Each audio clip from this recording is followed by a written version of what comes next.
नमो नमः। नमो नमः। हाँ शिवान भैया, तो हमारा आपसे एक सवाल है। अभी आधुनिक समय में जो कि कुछ यादव से एवं ब्राह्मण से जो विवाद चल रहा है, इसके विषय में आपकी क्या टिप्पणियाँ हैं? आप क्या कहना चाहते हैं? अब इसमें क्या बोलना है, देखिए यह तो इस समय जो है यह जो भी कार्य जिस प्रकार का भी क्रियाकलाप हुआ, इससे यह पता चलता है कि यह इसमें अवश्य कोई न कोई राजनीतिक मामला अवश्य है। क्योंकि यदि आप समझिए, पहली बार उन लोगों का वक्तव्य सुनेंगे, पहली बात तो देखिए सर्वप्रथम जब कोई कथा आदि कुछ भी का अनुष्ठान आदि होता है तो उसमें सर्वप्रथम ये होता है कि वो दो प्रकार से सकाम है कि निष्काम है। तो यदि निष्काम भावना से किया गया कार्य है उसमें वर्ण की कोई बाधा नहीं है, कोई भी कर सकता है। जैसे सुने होंगे काकभुसुंडी जी कथा सुनाते थे, काकभुसुंडी जी ने कथा सुनाया, राम कथा गाया है, तो उनको सुनने के लिए भगवान शंकर आए थे, हंस रूप में आए थे। काग यानी चांडाल कहा जाता है, पक्षियों मतलब चांडाल शब्द निम्न है, तो काग उसके बाद वो भी कथाकार है, भगवान का अधिकार ही कहने का, वो भी कर रहे हैं। तो क्या वहाँ निष्काम भाव है? कोई सकाम भाव नहीं। परंतु यदि कोई सकाम भाव है, हमारी इच्छा मतलब कोई इच्छा, अब कोई लौकिक परंपरा लौकिक व्यवहार में प्राय व्यक्ति कराता है कि जब कोई हमारी कामना इच्छा है, कोई भी इच्छा हो तो उसके हेतु कराता है। तो उसका जब कामना आता है तो संकल्प आदि होता है, संकल्प आदि तो संकल्प व्यक्ति करेगा क्या हमें इच्छा क्या नहीं चाहिए, तो उसमें फिर क्या सकाम आता है कि उसमें शास्त्रीय विधि, तो उसमें अनुष्ठान आदि विधि से हम लोग करते हैं। तो अनुष्ठान की विधि जो है वो करने का अधिकारी ब्राह्मण है। शास्त्रों में जो 4 वर्ण ब्राह्मण क्षत्रिय वैश्य हैं, चारों में सबको अधिकार दिया गया, आप ये करेंगे आप ये करेंगे। एक समाज को सुदृढ़ व्यवस्था, अच्छी व्यवस्था समाज चले, जिसके कारण एक नियम बनाया गया है कि वो अपना कार्य अपने व्यक्ति अपने कार्य में लगा रहेगा, जिससे अव्यवस्था नहीं फैलेगी। तो ब्राह्मणों को दायित्व दिया गया, अनुष्ठान आदि का दायित्व ब्राह्मणों का है। तो यदि सकाम भावना से किया गया कार्य है तो वो ब्राह्मणेतर कोई नहीं कराना चाहिए। तो उसमें कोई मतलब कोई हीन भावना आदि से किसी के प्रति कोई हीन भावना शास्त्र में कभी नहीं कही गई है। बस ब्राह्मण क्षत्रिय वैश्य चारों हम शूद्र, हम चारों भाई हैं। भगवान नारायण वही विश्वनाथ जी, जब विश्वनाथ जी उन्हीं से हम लोग चारों आए हैं, तो जब उन्हीं के अंग है तो इसमें उच्च नीच का भी कोई भाव नहीं है। तो इसलिए हम सभी चारों भाई हैं। तो बस वही अधिकार दायित्व दिया गया, वो अमुक व्यक्ति ये करेगा, अमुक ये करेगा, अमुक ये। हम 4 घर में 4 भाई होते हैं, 4 हैं 5 जो भी हैं, तो कहते भैया आप ये करिए। कोई भी कार्यक्रम होता है, विवाह आदि का मांगलिक कार्यक्रम कोई कार्यक्रम होता है, कहते भैया कि छोटा वाला ये करेगा, बड़ा वाला ये करेगा, मंझला वाला ये सब करता है। तो ये व्यवस्था यहाँ भी कि सुदृढ़ व्यवस्था, अच्छी व्यवस्था रहे, इसलिए किया गया। एवं तो जो यहाँ की बात है कि उन्होंने भी जो किया, तो जो ब्राह्मण सुने ब्राह्मण बाहुल क्षेत्र था, तो उन्होंने जो उनके साथ यादव, पहली बात तो सकाम था निष्काम थे हमें पता नहीं है। तो यदि सकाम भी रहा होगा तो यादव जी जो भी कथावाचक थे, तो उन्होंने जाति छिपाई गलत है, यानी धोखाधड़ी वाला काम है। हम यादव कुल में भी जन्मे हैं तो उसमें कोई हीन भावना थोड़ी ना है।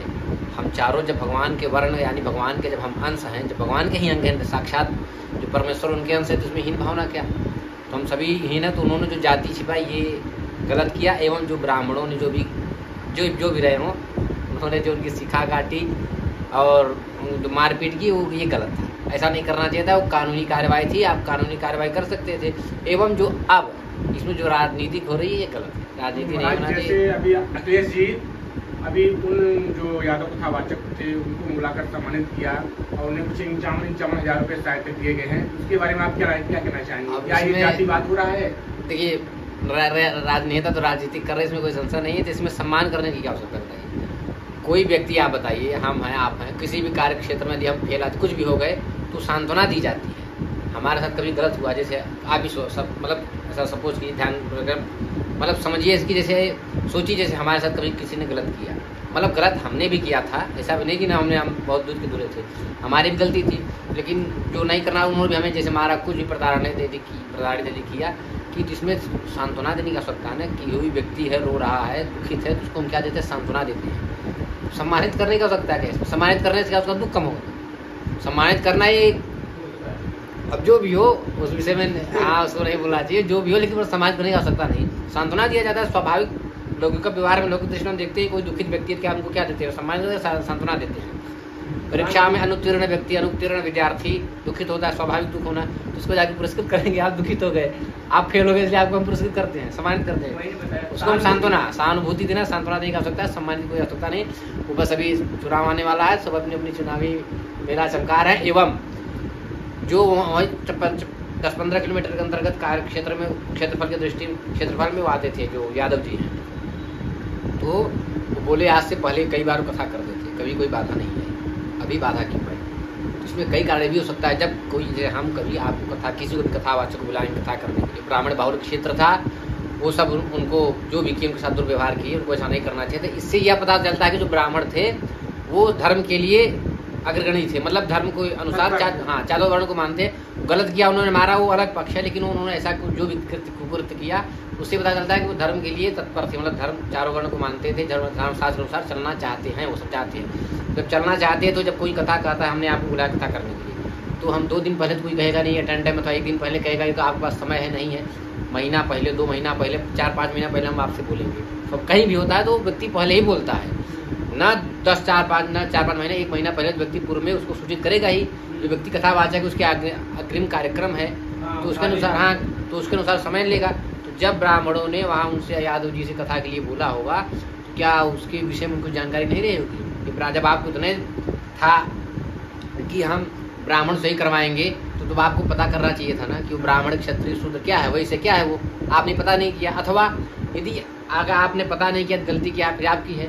यदि आपने पता करने के बाद यदि आप बुलाए और 10-15 किलोमीटर के अंदर क्षेत्र पे वो था व्यक्ति, वो करते थे वो कथावाचक, तो अवश्य है इससे इन संदर्भों से पता चलता है कि जो भी ब्राह्मण वहाँ जो भी थे उनको अवश्य पता था कि यादव है, इसमें संशय नहीं है। वो सब समझ में ही आ रहा है। तो बस बुला के राजनीतिक था, कुछ राजनीतिक बस मामला, अभी चुनाव आने वाला है, सब हमारे में फूट डालो, जो अंग्रेजों की नीति थी फूट डालो राज करो, वही हमारी स्थिति हम सनातन धर्मों को सब लाना चाहते हैं। फूट डालो, इन लोगों को अलग करो, क्योंकि जो भारत है, जो धर्म है, सनातन धर्म मुख्य है, वर्णन व्यवस्था चुनाव में कुछ न कुछ नियम लगा देते हैं, करते ही हैं। जिस प्रकार पिछले चुनाव में देखिए ढोल गवार हाँ, ये सब बात समस्या ये सब पढ़ेंगे जो व्यक्ति है। हम जैसे जिस विषय को हम नहीं पढ़े हैं उस विषय में बोलना इतनी मूर्खता है।